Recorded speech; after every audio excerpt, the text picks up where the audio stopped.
সকলকে রাম রাম। আমি বিশ্বজিৎ, পশ্চিমবাংলার নদিয়া জেলার মদনপুর থেকে পায়ে হেঁটে ভারত ভ্রমণ করছি। আর এখন কিন্তু আমি বসে রয়েছি ভীমাশঙ্কর জ্যোতির্লিঙ্গ থেকে মাত্র আর 59 কিলোমিটার আগে। তো এই হোটেলে কিছুক্ষণ বিশ্রাম করলাম।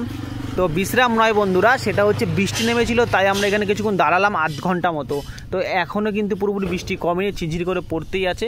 তো আমার যেই দোকানের পেছনে দেখো পরিবেশ, পাহাড়, আর বৃষ্টি হওয়ার পর পাহাড়ে দেখো এই ধুয়োগুলো কিসে বেরোচ্ছে আমি বুঝতে পারলাম না। ওগুলোকে মেঘ না জলের ধূলিকণা, মানে জলের যে মানে বাষ্প একটা থাকে না, সেরকম কিছু তাই একটা হবে। তাই দেখো সবুজে ঘেরা পাহাড়। তো এবার পুরোটাই পাহাড়। যারা যারা এসছো ভীমাশঙ্কর জ্যোতির্লিঙ্গ তারা অবশ্যই জানো পাহাড়ের ঘেরাই ভীমাশঙ্কর জ্যোতির্লিঙ্গ। তো দুদিন ধরে এখন পাহাড়েই থাকবো, মানে পাহাড়ের রাস্তা, মানে পাহাড়ের পাশ দিয়ে রাস্তা, তার মধ্যে বললাম পাহাড়েই থাকবো। তারপরে প্রবেশ করছি ভীমাশঙ্কর জ্যোতির্লিঙ্গ, তোমাদের দর্শন করাচ্ছি, আমিও দর্শন করছি। হর হর মহাদেব।